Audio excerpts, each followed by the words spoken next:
graça e a paz do Senhor Jesus seja a todos os amados, os que estão presentes aqui comigo, os que estão pelas redes sociais. Que Deus abençoe a cada um dos irmãos neste dia.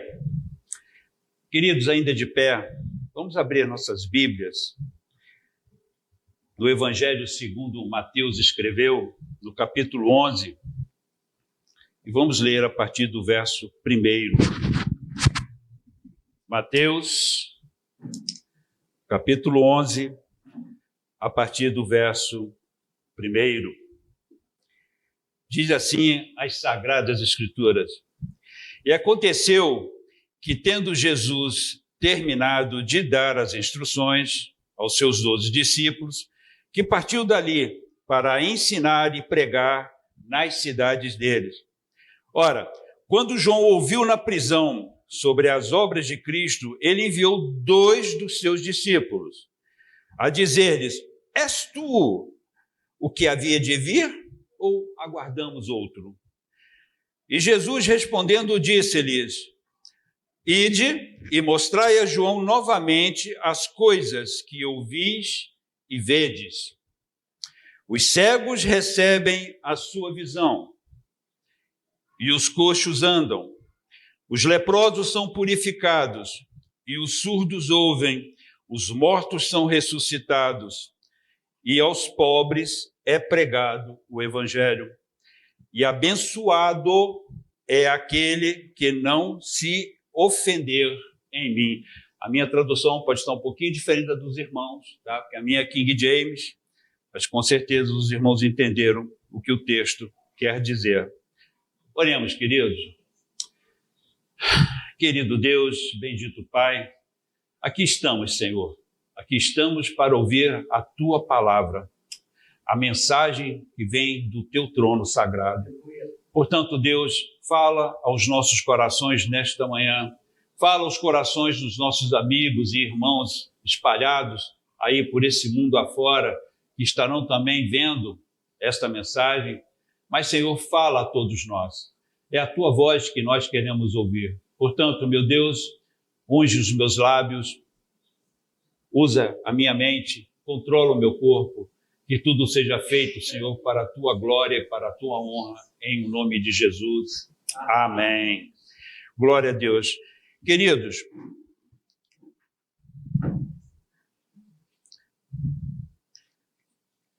a mensagem de hoje, ela é uma mensagem... podemos sentar, queridos. Desculpe. Eu estou um pouco assim preocupado, porque a mensagem de hoje é uma mensagem difícil, não é uma mensagem fácil. Não é uma mensagem, né, que vai sair relâmpago e trovão daqui, não é isso, mas é uma mensagem difícil de poder verbalizá-la, mas é uma coisa que Deus colocou no meu coração e falou comigo muito forte, já vem falando comigo há muito tempo. Parte do que Deus colocou no meu coração, eu conversei com o pastor da igreja, em um dia que estávamos juntos, e algo que tem, assim, Deus tem mudado o meu norte, tá? Em função dessas coisas que Ele tem me mostrado, e eu gostaria muito de trazer isso para os queridos, compartilhar um pouco disso. Vamos ver se eu consigo fazer isso da melhor forma possível. Vamos usar esse texto, queridos, como uma espécie de alavanca para a reflexão desta manhã. Vamos alavancar um assunto que é muito importante para nós entendermos. Aqui no Evangelho de Lucas, no capítulo 1, verso 36, vemos que Elizabeth, na minha tradução, mas aí está se falando da Isabel. Isabel e Elizabeth vêm da mesma raiz, tá? E do nome Elisheba, que foi a esposa de Arão, o irmão de Moisés. Mas é a mesma coisa. Na minha tradução, Elizabeth, na tradução de vocês, está Isabel. Provém do hebraico Elisheba, que aparece na Bíblia no Antigo Testamento. Ela era prima de Maria, mãe de Jesus. Assim sendo, considerando esse fato, Jesus era primo de segundo grau de João Batista, e é importante que os irmãos separem essa informação. É importante que os irmãos separem essa informação. Maria era prima de Isabel, que era mãe de João Batista, portanto, João Batista, primo de segundo grau de Jesus. Eles eram parentes. O texto que acabamos de ler nos revela que João Batista estava preso na fortaleza de Maquero. Essa fortaleza ela ficava na costa leste do Mar Morto. Ela foi reconstruída por Herodes. Primeiramente tinha sido construída por Alexandre o Grande, mas depois ela foi semi-destruída, e aí Herodes veio e reconstruiu essa prisão, essa fortaleza. E ali foi onde João Batista foi preso. Por que ele foi preso? Porque ele pregava contra o adultério de Herodes com a sua cunhada Herodias. E aí Herodes mandou prender o homem.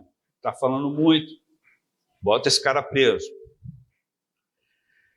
Jesus dá um testemunho muito efusivo a respeito do seu primo, de João Batista. Então nós vemos isso quando ele fala, quando ele diz que João era o maior de todos os homens, né?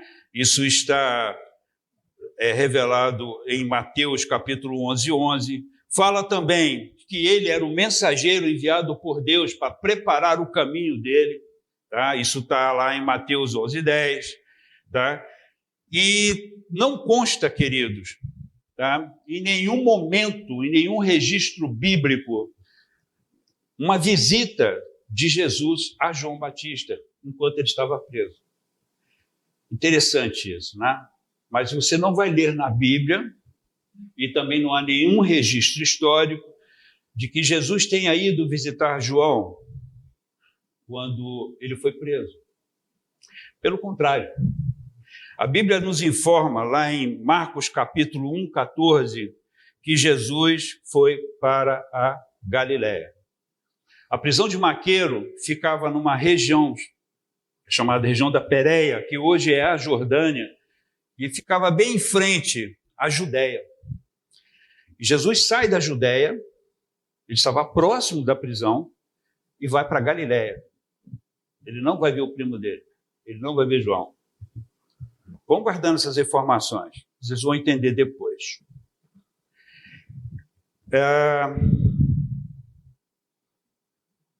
É estranho para nós, causa para nós uma estranheza, o fato de Jesus ter uma atitude assim com alguém que foi tão importante no início do seu ministério. Jesus simplesmente não foi ver o seu parente e nem se preocupou com o fato de que João Batista foi uma pessoa importante para o seu início. Em Mateus 11, capítulo 11, verso 2, diz assim: ora, quando João ouviu na prisão sobre as obras de Cristo, ele enviou 2 dos seus discípulos a dizer-lhes: és tu aquele que havia de vir, ou aguardamos o outro? E agora eu quero que vocês se coloquem na posição de João Batista na prisão, em um lugar frio, úmido, insalubre. E ali ele está dentro daquela prisão já há vários dias, com uma dieta que não era a dieta que ele estava acostumado a ter. Enfim, estava numa situação extremamente diferente da que ele vivia antes. Ele não tinha mais as multidões o seguindo, ele estava sozinho. E aí ele começa a pensar em um momento complicado da sua vida e difícil, onde ele não estava entendendo as coisas, e ele percebe que ele está decepcionado com seu primo. Está triste. Ele não veio me ver, ele não veio aqui, ele não se preocupou comigo. E aí, na expectativa de João Batista, ele cria em um Cristo, em um libertador político.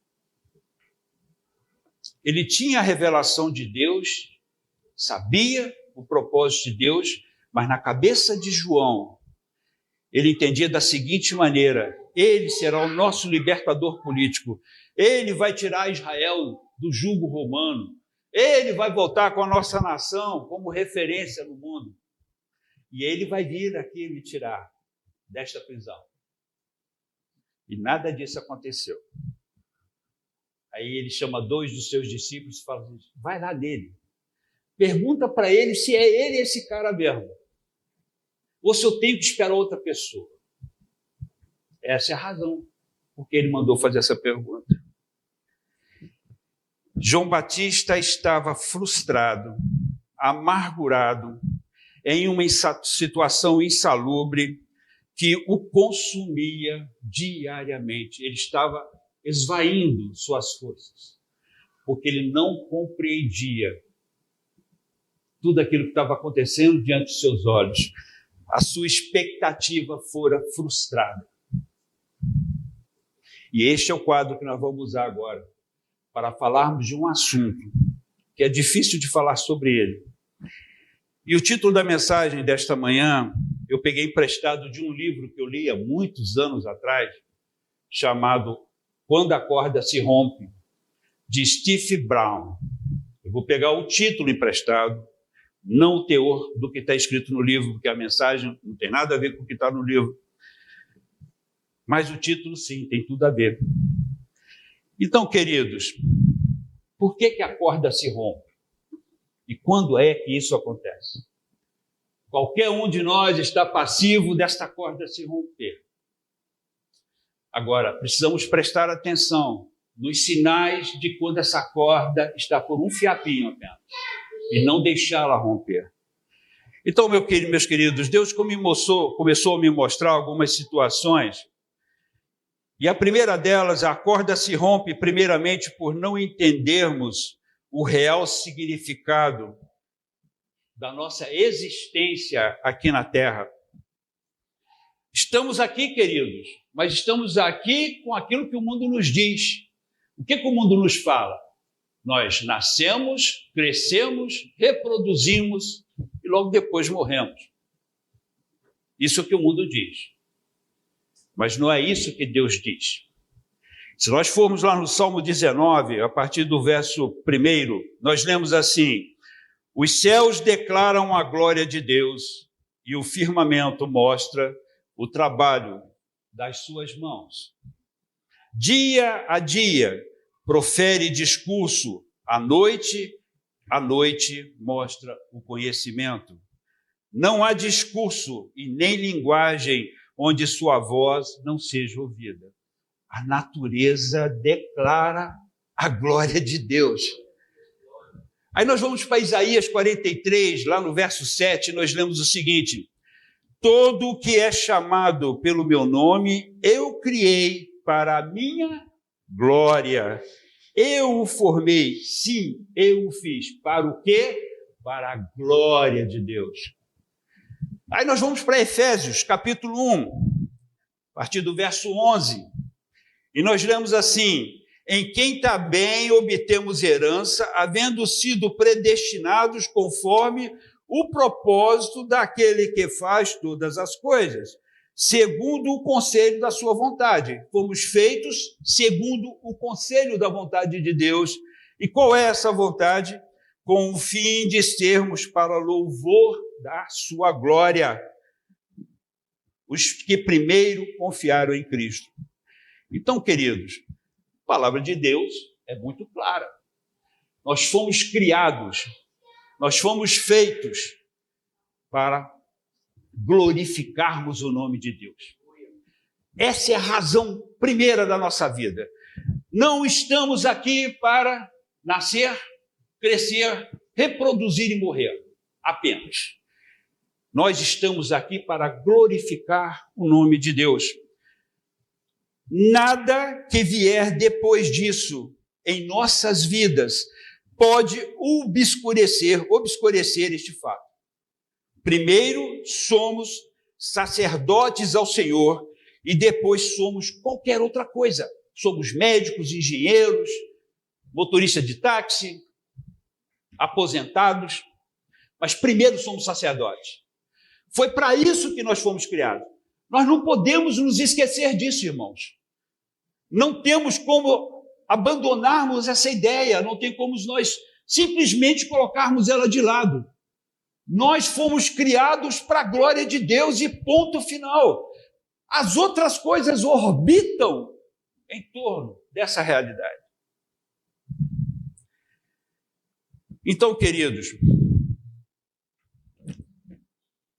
quando nós desobedecemos esse princípio, sofremos as consequências dessa desobediência. Prestem atenção em tudo que vai ser falado aqui hoje. Porque esta palavra, irmãos, é para mim e é para qualquer pessoa nesse mundo. Quando desobedecemos isso, quando nós ignoramos o fato que nós fomos criados para a glória de Deus e as outras coisas, nenhuma delas mais importa, o que importa é só isso. E se desobedecemos isso, em Romanos 1 diz exatamente o que vai acontecer. Porque a ira de Deus é revelada do céu contra toda a impiedade e injustiça dos homens que detêm a verdade em injustiça. Olha só o versículo 21. Porquanto, tendo conhecido a Deus, não o glorificaram como Deus, nem foram agradecidos, mas se tornaram vãos em suas imaginações, e o seu coração insensato se obscureceu. A apostasia é exatamente isso. Quando nós ignoramos o fato de que estamos aqui para glorificar a Deus. Não estamos aqui para mais nada, irmãos, apenas para isso. E quando você ignora o fato de que você foi criado com essa disposição, e aí você começa a apresentar os primeiros sintomas de alguém que está se esquecendo do fato. É quando você começa a ficar mal agradecido. Quando você começa a murmurar, quando você começa a reclamar. E o texto é muito claro quando ele fala sobre isso. João Batista se desviou por apenas um momento dessa realidade. Ele se esqueceu para o que ele veio a este mundo. Agora, prestem atenção na didática de Cristo. Como é que ele faz? Né? Então, João Batista se desviou disso um pouquinho. A mesma coisa a gente, irmãos. Quando a gente começa a se desviar desse propósito, nós deixamos de agradecer, nossos pensamentos tornam-se vãos, nosso coração se obscurece. E só apostata, meus irmãos, quem é crente. Ímpio não apostata, porque ímpio não crê nas coisas de Deus. Nós cremos. Nós cremos. E quando o nosso coração começa a obscurecer, quando nós perdemos a visão daquilo que nós realmente somos e para o que viemos, estamos nos apostatando, queridos. Isso é muito perigoso. É exatamente aí que a corda se rompe. Mateus 11 diz assim, versículo 10, porque este é aquele de quem está escrito, eis que diante da tua face eu envio o mensageiro que preparará diante de ti o teu caminho. Quando Jesus fala à multidão, diz assim, o que vocês pensam que João é? Jesus chega para a multidão, vocês acham que ele quer um caniço quebrado por aí? Né? Um profetazinho qualquer?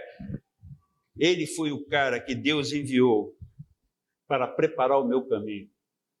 Já estava escrito isso a respeito de João. João, você vai para o planeta Terra com um único propósito: preparar o caminho para o meu filho. Percebem? João se esqueceu disso lá na prisão. A prisão fria, gélida. Né? O fato de não estar recebendo as visitas que ele gostaria de receber. Na sua solidão, ele se esqueceu disso. A corda começou a se romper para João Batista, mas não rompeu. Então, temos que ter essa consciência, irmãos, de que precisamos entender para o que nós somos e para o que nós viemos. Qual é o nosso propósito? É isso que importa. Nenhuma outra coisa mais importa. Lembre-se do que o texto sagrado acabou de nos mostrar aqui em Romanos capítulo 1. Se nós nos esquecemos disso, o nosso coração obscurece, deixamos de agradecer a Deus e nos afastamos dele. Por isso a apostasia. Por isso a dispersão de tantos cristãos no mundo. Mas existe também uma segunda razão por que a corda se rompe. A corda se rompe quando a nossa expectativa é frustrada pelo agir de Deus. Eita! Quando Deus age ao contrário daquilo que nós esperamos. Tenho certeza absoluta aqui que isso já aconteceu com todo mundo. Porque comigo eu já perdi as contas. Eu querer uma coisa, desejar uma coisa, lutar por uma coisa, morrer por uma coisa, e Deus fazer tudo ao contrário. 2 Pedro, capítulo 3, verso 8. Mas, amados, não ignoreis uma coisa, que um dia para o Senhor é como 1000 anos, e 1000 anos como um dia. Isaías 54, preste atenção nesse texto. Isaías 54, 7 diz assim: durante um pequeno momento, preste atenção na palavra momento. Durante um pequeno momento tenho eu te abandonado, porém com grande bondade terei eu misericórdia de ti, diz o Senhor, o teu Redentor. Diferentemente de qualquer um de nós nesse planeta, Deus é um ser atemporal, está fora dos limites do tempo. O momento de Deus pode significar para nós uma quantidade enorme de tempo. Percebem? Momento de Deus, tempo para nós. Momento de Deus, tempo para nós. Aquilo que nós costumamos falar, tudo no tempo de Deus, não tem tempo em Deus. Ele está fora do tempo. O tempo é nosso. O cronos é nosso. O relógio é nosso. Deus não tem isso. Deus tem um momento. E o momento corresponde àquilo que Ele quer fazer, do jeito que Ele quer fazer, no instante que Ele achar que tem que fazer. Aí isso pode levar um dia para nós, como pode levar 2 anos, 20 anos, 30 anos. Você pode orar, berrar, gritar, e as coisas só acontecerem no momento que Deus achar que tem que acontecer. Vamos exemplificar isso? Gênesis capítulo 41, a partir do verso 1, nós lemos o seguinte: e aconteceu que ao final de 2 anos completos, Faraó sonhou, e eis que ele estava em pé junto ao rio. Aí pula lá para o finalzinho, versículo 44 de Gênesis. Versículo 44, capítulo 41.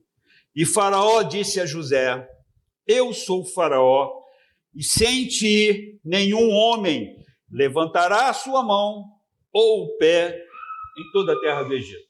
Agora prestem atenção nisso aqui. O copeiro e o padeiro de Faraó foram presos, porque cometeram um deslize lá qualquer. E foram lá para a prisão, aonde estava José.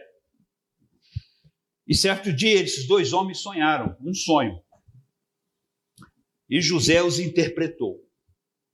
No sonho do copeiro, José chega para o copeiro e diz: daqui a 3 dias, você vai ser restituído ao cargo de copeiro e vai servir o copo para Faraó. Aí o padeiro conta o seu sonho para José, e José diz: daqui a 3 dias, você vai ser pendurado numa corda e vai morrer. Aconteceu exatamente isso que José falou. Prestem atenção nisso. 3 dias depois, o copeiro foi libertado.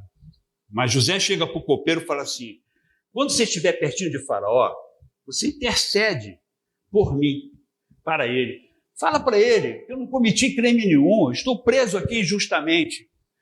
Houve uma promessa do copeiro para José, dizendo, tudo bem, deixa comigo. Só que o copeiro se esqueceu de José. Vamos pensar, queridos? Vamos pensar numa coisa. Se o copeiro tivesse falado com o faraó, depois daqueles 3 dias, a vaga de emprego que tinha em todo o Egito era do padeiro. Era o padeiro, porque ele tinha sido morto. 2 anos depois, surgiu a vaga do governador do Egito. 2 anos depois. 2 anos depois, queridos, espera aí que saiu aqui.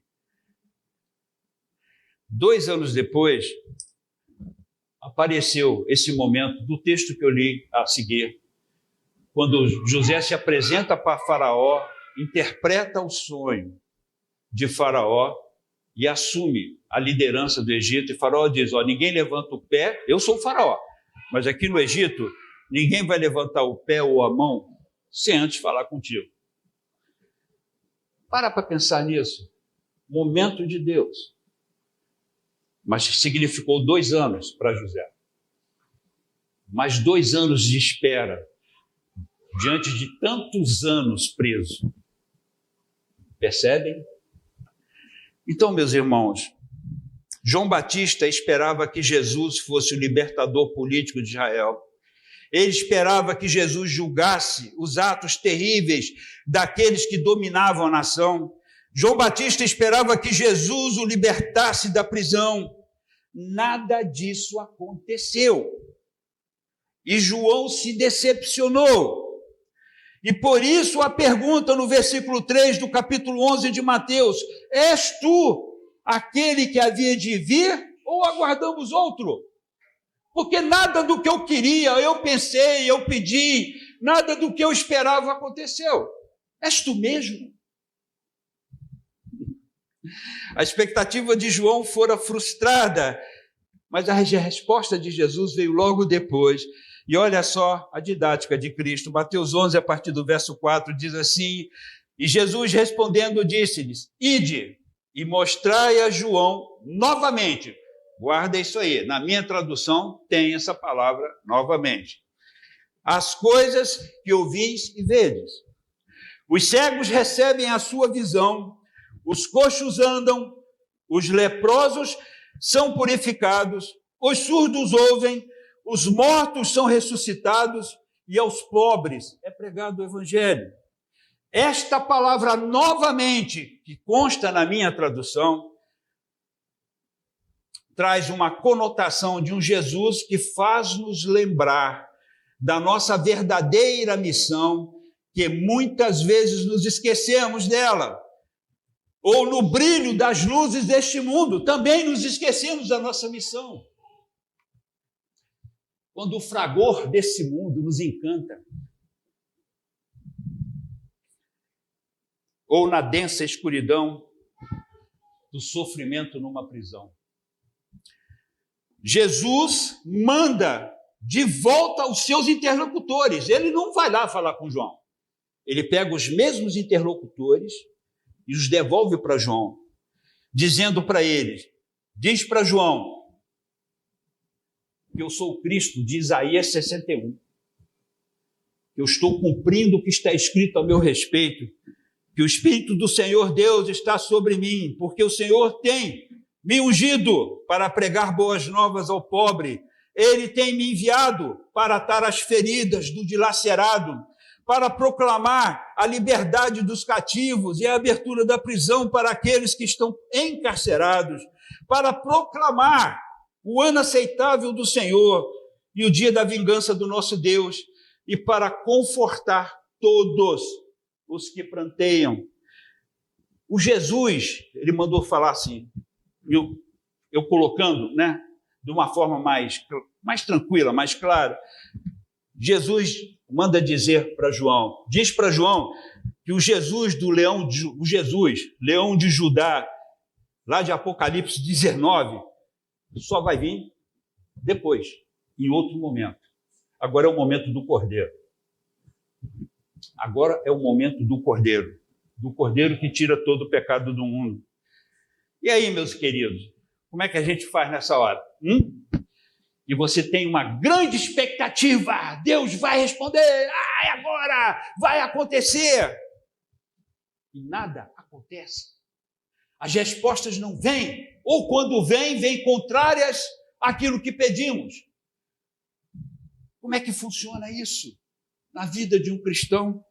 E nós temos uma lição aqui na Bíblia, Salmo 40, que nós lemos 500 milhões de vezes na nossa vida, mas não entendemos. Olha o que o salmista diz: eu esperei pacientemente pelo Senhor, e ele se inclinou para mim e ouviu o meu clamor. Eu imagino o salmista falando com Deus todos os dias, clamando a Deus todos os dias. E ele fala para si mesmo: eu vou esperar com paciência. Na hora, no momento de Deus, a resposta vai vir. E ela veio. Ela veio. Quanto tempo depois? Não sabemos. Mas o salmista diz: ele também me tirou de uma cova horrível, do barro lamacento, e pôs os meus pés sobre uma rocha e estabeleceu os meus passos. Ele pôs uma nova canção na minha boca, um louvor ao nosso Deus. Muitos, presta atenção nisso, muitos o verão e temerão e confiarão no Senhor, para o nome de Deus sendo glorificado através deste salmista. Quando fazemos exatamente isso, quando nos aquietamos e entendemos que o momento de Deus pode corresponder a uma multidão de horas, de meses, de anos na nossa vida, e nos aquietarmos, irmãos, e entendermos: eu vou continuar clamando, eu vou continuar falando. A resposta pode não vir do meu jeito e no meu tempo, mas vai vir do jeito de Deus e no momento dele. Por último, é o mais difícil, queridos. A corda se rompe quando não aceitamos a soberania de Deus em nossa vida. Romanos 11 diz assim, esse texto, queridos, é uma canção. 11, a partir do verso 33. Uma canção que Paulo fez. Fez não, ele cantou isso. Ó profundidade das riquezas da sabedoria e do conhecimento de Deus. Quão insondáveis são os seus juízos. Quão inescrutáveis os seus caminhos. Pois quem conheceu a mente do Senhor? Ou quem foi o seu conselheiro? Ou quem lhe deu primeiro para que lhe seja recompensado? Porque dele e por ele e para ele são todas as coisas, a ele seja a glória para sempre. Amém. Ninguém vai conseguir entender Deus, nem os doutores em divindade, com seus belíssimos anéis no dedo, sou doutor em divindade, vão conseguir compreender a mente de Deus. Não temos essa condição, irmãos. Não podemos entendê-lo. Deus, ele é soberano naquilo que ele faz. Então, ele tem o seu momento e ele age do jeito que ele quer. E aí, queridos, eu poderia parar por aqui, o texto já fala tudo, mas eu vou continuar mais um pouquinho. Nenhum de nós tem a condição de entender a mente de Deus, e no tocante à sua soberania, a coisa fica mais estreita. O soberano pensa, decide e faz o que quer, sem precisar dar nenhuma satisfação dos seus atos. A corda se rompe, irmãos, quando tentamos burlar isso. Uma coisa que precisamos aprender de Jesus é que ele não nos pede nada que ele mesmo já não tenha feito antes. Jesus declara que ele veio como servo em obediência ao Pai. Para pensar nisso. E aqui, meus irmãos, é importante que nós tenhamos uma compreensão, que é a mesma compreensão de Cristo. Em João 4:34, Jesus disse-lhes: o meu alimento é fazer a vontade daquele que me enviou e completar a sua obra. Interessante que Jesus usa o suprimento ou a saciedade de uma necessidade básica, a primeira da nossa vida, porque se nós não comermos, morremos, para dizer para ele que a vontade de Deus era o alimento dele. Fazer aquilo que Deus queria, independentemente se estivéssemos de acordo ou não, era o alimento dele. E Jesus coloca isso como premissa. Eu me alimento em obedecer à vontade de Deus. Naquilo que Deus pede para mim, para eu fazer. Naquilo que Deus me ordena a fazer, eu me alimento disso. Isso me dá força, isso me dá energia. Então, queridos,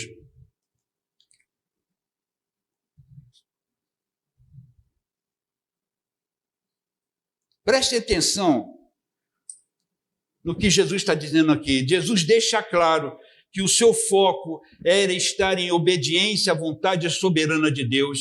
E ele coloca isso como necessidade básica, ou seja, ele fazia assim porque entendia que isso era o melhor para ele. Ele entendia que isso era o melhor.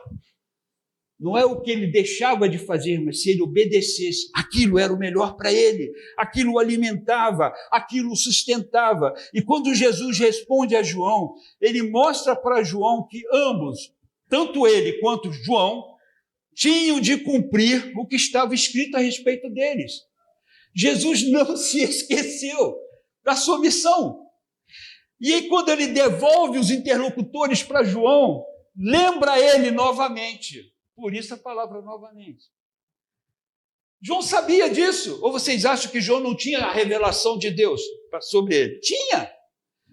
E Jesus chega para aqueles discípulos e diz: vai lá na prisão e lembra João novamente do que está escrito a respeito dele. Jesus, porém, respondendo, disse-lhe, está lá em Mateus 3,15, deixa que assim seja por agora, pois nos convém, a mim e a você, cumprir toda a justiça. Então, João concedeu. Isso foi na hora do batismo de Jesus, onde João chega para Jesus e fala: eu é que tenho que ser batizado por ti, não você por mim. Aí Jesus lembra João naquela hora. Vamos fazer do jeito que está escrito?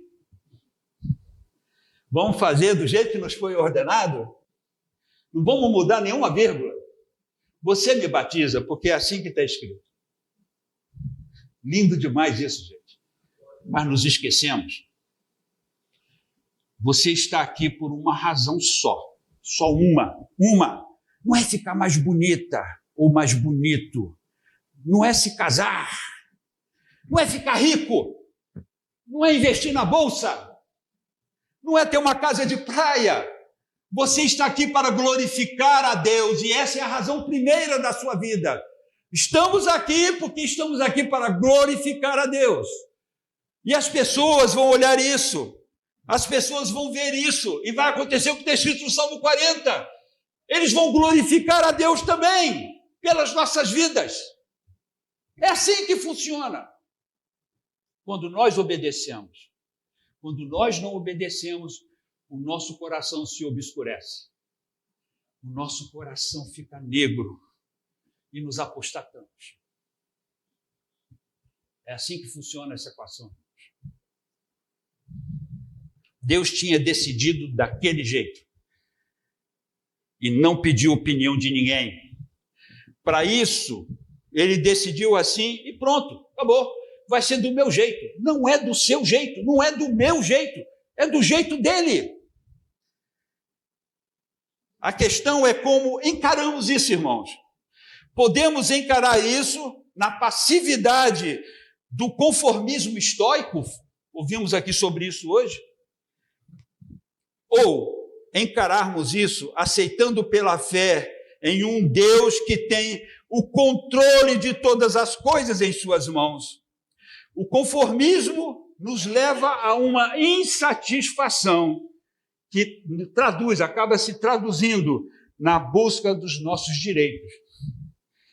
Mas a corda se rompe exatamente nessa hora, quando achamos que temos direitos. Quando achamos que temos direito a alguma coisa. Quando julgamos que somos merecedores de algo. A fé nos leva a um estágio onde a confiança em um Deus perfeito, que traduz desde tragédias na nossa vida a bênçãos para a glorificação do seu nome, através de nós. Seremos sempre saciados e nos tornaremos plenos quando cumprirmos o principal objetivo da nossa existência, que é a glorificação do nome de Deus. Quando reclamamos uma promessa de Deus, prestem atenção nisso, porque Deus foi muito forte comigo nessa hora. Quando reclamamos uma promessa de Deus e exigimos dele o cumprimento desta promessa em nossa vida, fazemos isso em que base? Qual é a base onde nós exigimos algo de Deus? Qual é a base que nos dá o direito de chegarmos diante de Deus e dizer, mas o Senhor tem que fazer isso? Qual é a base, irmãos?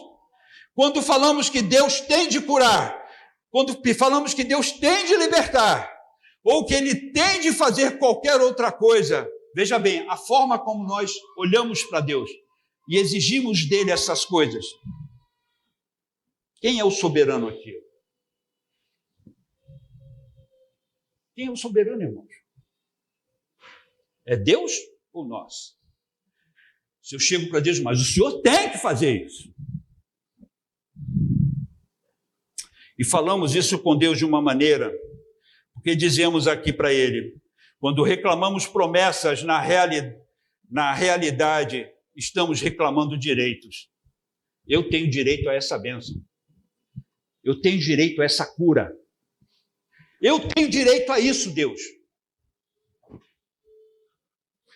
Mas segundo a própria Bíblia, no livro de Romanos, capítulos 1, 2 e 3,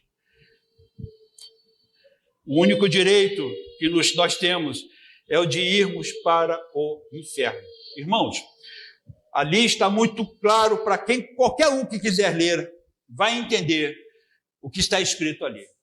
Deus encerrou a humanidade inteira debaixo do pecado. Todo e qualquer ser humano que nasceu ou que vai nascer está encerrado debaixo do pecado, para que ele pudesse manifestar a sua graça. É isso que a Bíblia nos ensina, queridos. É assim que está escrito lá. Então, querido, eu gosto muito de uma coisa que o pastor Alan fala. Parece radical demais o que ele fala, mas eu confesso a vocês que no primeiro dia que eu vi isso, eu fiquei, mas será que é isso mesmo? Mas Deus falou para mim que é assim mesmo.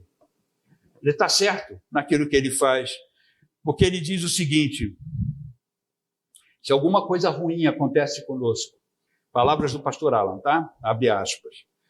Se alguma coisa de ruim acontece conosco, é porque nós merecemos aquilo. Mas se algo de bom acontece conosco, é porque fomos agraciados pela misericórdia de Deus. Mas, Cleiton, como é que é isso? Simples. O mundo está na condição que está por nossa culpa. Deus criou um mundo perfeito, lembram-se? Era perfeito. Não tinha cardos, não tinha abrolhos, não tinha espinhos. Não havia presa e nem predador. O mundo era perfeito. Tudo era prazeroso. Nós estragamos este mesmo mundo com o pecado. Ah, não, Cleiton, foi Adão que fez. Eu não faria isso. Faria. Qualquer um de nós aqui faria a mesma coisa. A mesma coisa. Nós é quem estragamos. Se nós estragamos, somos merecedores dos resultados da obra que nós fizemos. Muda um pouco, né? Nosso pensamento começa a clarear agora. Se eu não sou merecedor de nada, então, pera lá. Meus irmãos, a resposta de Jesus para João Batista foi a seguinte, lá no versículo 6 do capítulo 11 de Mateus, ele diz para João assim, João, feliz é o homem que não se ofende em mim. O que ele quis dizer com isso? Ele quis dizer o seguinte, feliz é aquela pessoa que tem esse entendimento. E que quando Deus faz do jeito dele, no momento dele, da forma como ele acha que tem que fazer, ou quando ele não faz, feliz é o homem que entende e tem essa compreensão e não toma isso como pedra de tropeço na sua vida, porque a palavra usada no texto ofender é escândalo, ou escândalos no grego, que quer dizer pedra de tropeço. Ah, Deus não fez isso por mim. Deus está lento. Deus está demorando. Ou a bênção não veio da forma como eu imaginava que viesse.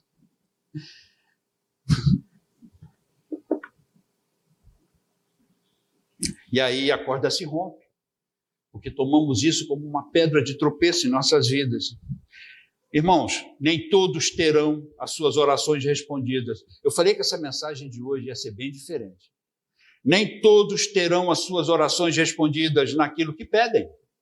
A Bíblia diz isso. Pedis e pedis mal. Nem todos serão curados. Ah, Cleito, que isso? Que isso? Se eu contar para vocês o número de pessoas pelas quais eu orei para que não morresse, eu fico agora com receio até de orar, porque quando eu oro a pessoa morre. Então, meus queridos, eu posso crer no que está escrito aqui. Nem todos vão ser curados. Você vai orar a sua vida toda pela sua cura e você não vai ser. Ah, Cleito, isso não é bíblico. Não, mesmo. Paulo orou 3 vezes por algo na vida dele que nós não sabemos o que era, mas era algo que muito dolorido, doído, que destrambelhava Paulo. Ele não sabia mais o que fazer e ele vai a Deus 3 vezes, pedindo para que Deus removesse aquilo da vida dele. E aí não importa se era doença, o que era, mas o fato que havia algo na vida de Paulo, que ele clamava a Deus e Deus disse, não vou tirar. E aí? Deus faz isso, irmão? Faz. Deus faz. Nem todos terão suas orações respondidas naquilo que pedem, nem todos serão curados ou terão os seus assuntos resolvidos nesta vida. Quando entendemos pela fé que Deus é soberano, nós vamos passar a entender que aquela soberania, ela acaba nos protegendo,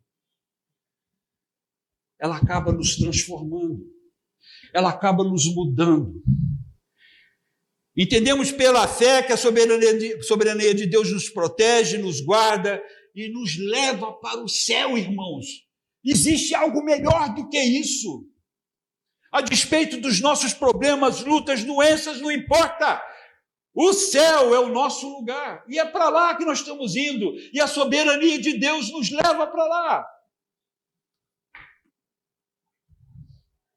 Porque Ele é inteligente. Ele é melhor para nós. Paulo, 14 anos depois da sua oração, da sua terceira oração, ele chega à seguinte conclusão: por isso me glorio nas injúrias e nas minhas fraquezas, porque eu sei que quando eu sou fraco, então eu sou forte. 14 anos depois. 14 anos depois.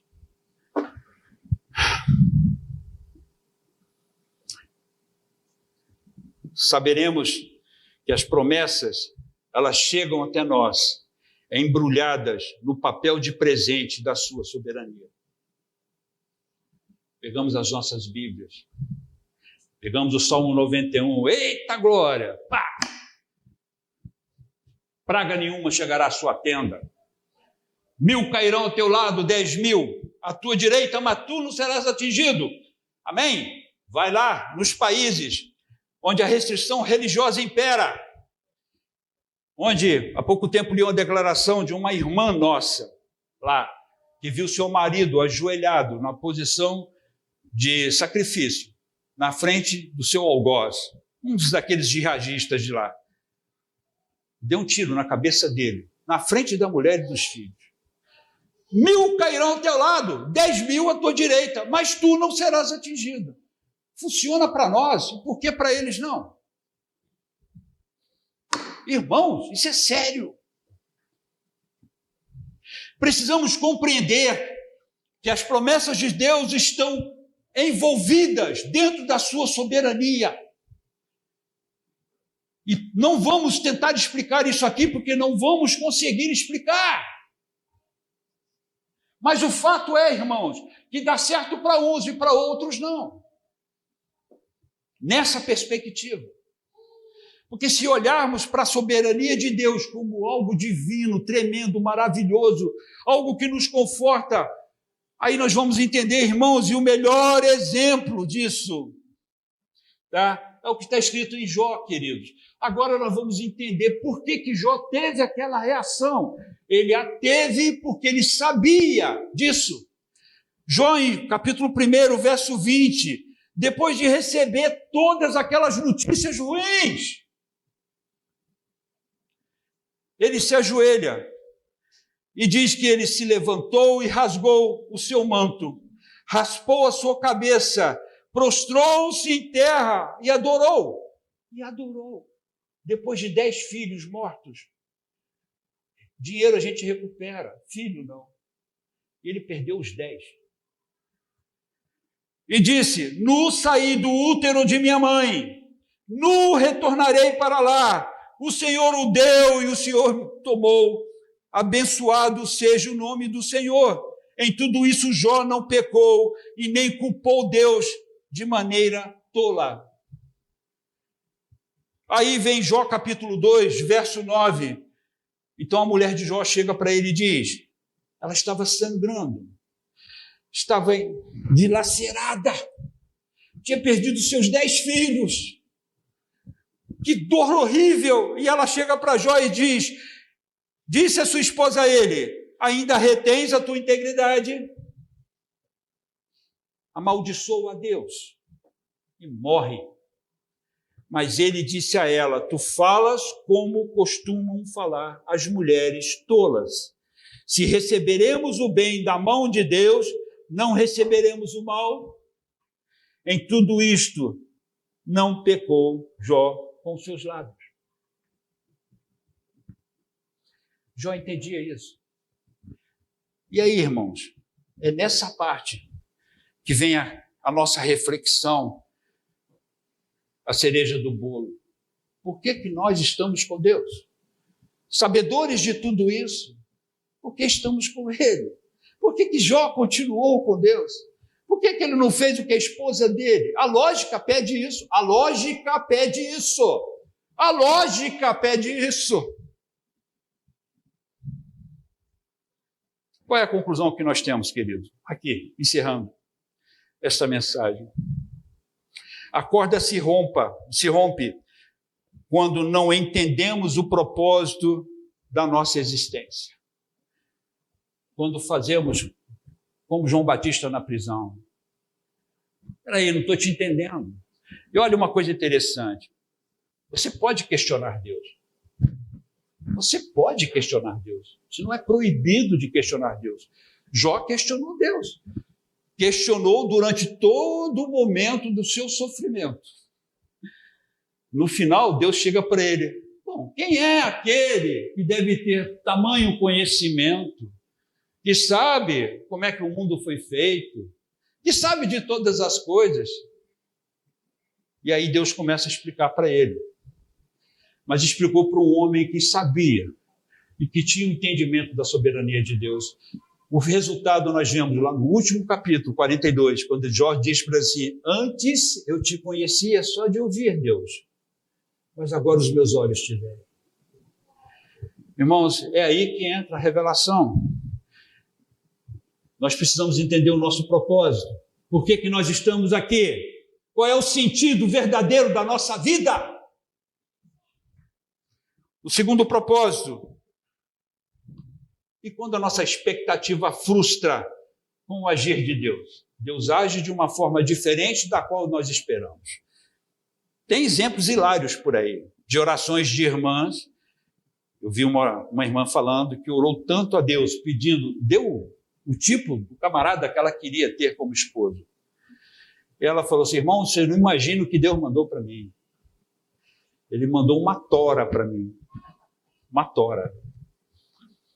E quando eu olhei aquilo, eu falei, Deus, é isso mesmo?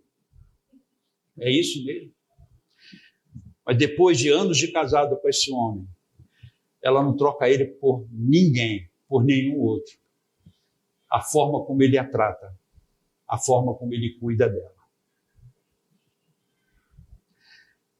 E quando não aceitamos a soberania de Deus em nossa vida, a corda se rompe também, irmãos. Diante disso, quero finalizar essa mensagem colocando a seguinte linha de pensamento. Podemos ser como Jonas. Jonas capítulo 4, a partir do verso 6. E o Senhor Deus preparou uma aboboreira e fez nascer por cima de Jonas, para que fizesse sombra sobre a sua cabeça, a fim de o livrar do seu enfado. Jonas estava enfadado, tadinho dele. Oh. Aí Deus manda nascer uma aboboreira em cima dele, sobre ele. Assim Jonas se alegrou. Se alegrou, e a Bíblia diz demasiadamente, efusivamente, por causa da aboboreira. Essa hora Deus, nessa hora da aboboreira nascendo, maravilhoso.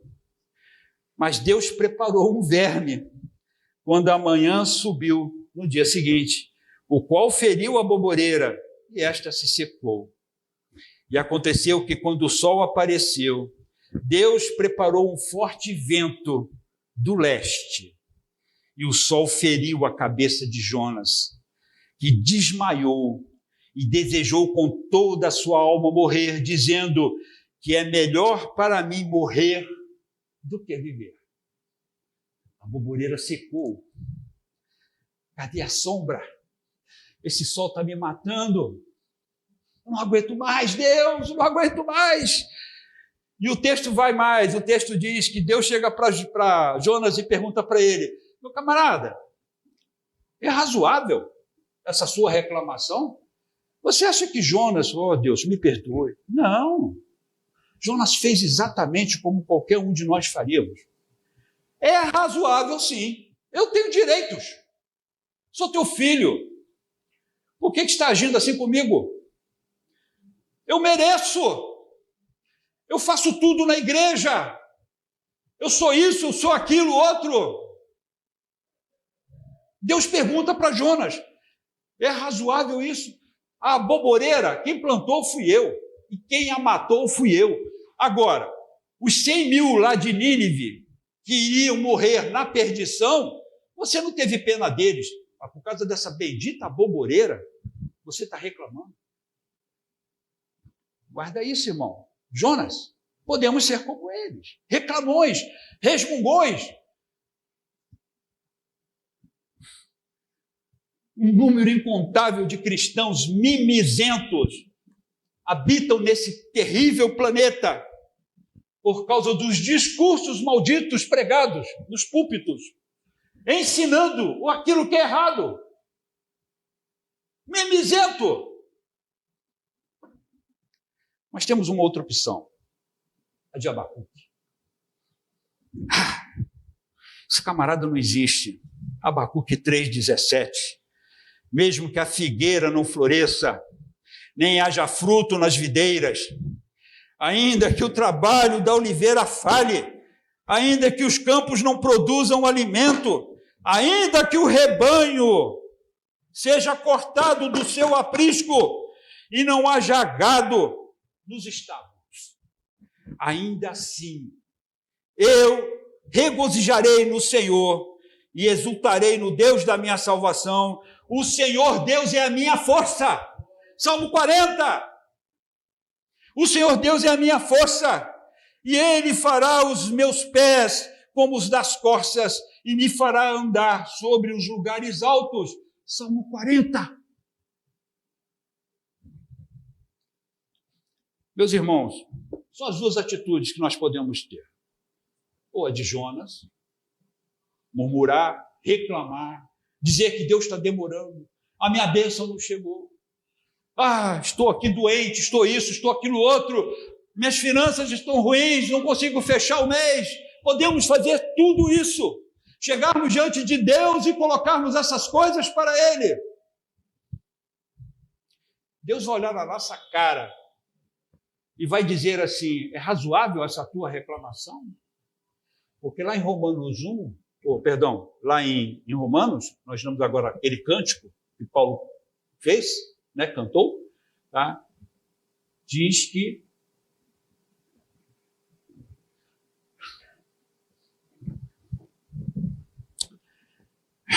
irmãos, tudo é dele, para ele e por ele. Glórias, pois então, a ele.